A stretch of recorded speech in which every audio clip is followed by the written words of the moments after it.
فلا صدق، پس اس نے تصدیق نہ کی، وہ ایمان نہ لایا، ولا صلی اور نماز نہ پڑھی، ولکن کذب وتولی، ہاں لیکن جھٹلایا اور منہ پھیر لیا، ثم ذهب الى اهله يتمطى، پھر اپنے گھر والوں کی طرف اتراتے ہوئے گیا، اکڑتا ہوا گیا غرور و تکبر کے ساتھ۔ اولا لک فاولا، پس اے اترانے والے تیرے لیے بربادی ہے، پھر تیرے لیے بربادی ہے۔ ثم اولا لک فاولا، پھر تیرے لیے بربادی ہے، پھر تیرے لیے بربادی ہے۔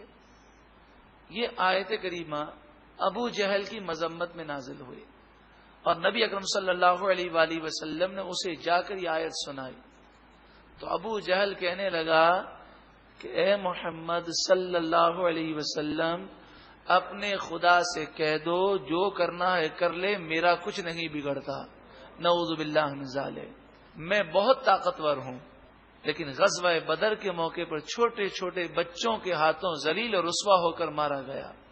اَيَحْسَبُ الْإِنسَانُ أَن يُتْرَكَ سُدًى، کیا انسان یہ گمان کرتا ہے کہ اسے آزاد چھوڑ دیا جائے گا، اس کی جو مرضی آئے کرے؟ نہیں، شریعت کی پابندی اس پر لازم ہے۔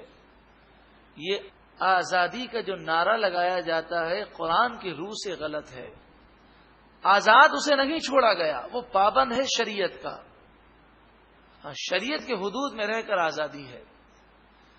الم یکن نطفہ من منی، کیا وہ ایک منی کا قطرہ نہ تھا، یمنا جو ڈالا گیا، اس کی حیثیت کیا ہے؟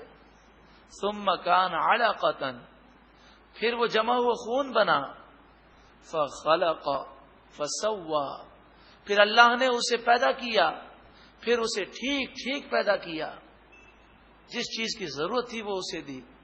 فجعل منہ الزوجین الذکر والانثى، پھر اللہ تعالی نے اسی سے اس کے جوڑے بنائے، مذکر اور مؤنث، کہ آج کسی کے ہاں بیٹے کی ولادت ہے تو کسی کے ہاں بیٹی کی ولادت۔ الیس ذلک بقادر علی ان یحیی الموتى، کیا اللہ تعالی اس پر قادر نہیں کہ مردوں کو دوبارہ زندہ کر دے؟ یقیناً اللہ تعالی اس پر قادر ہے۔ فلا صدق،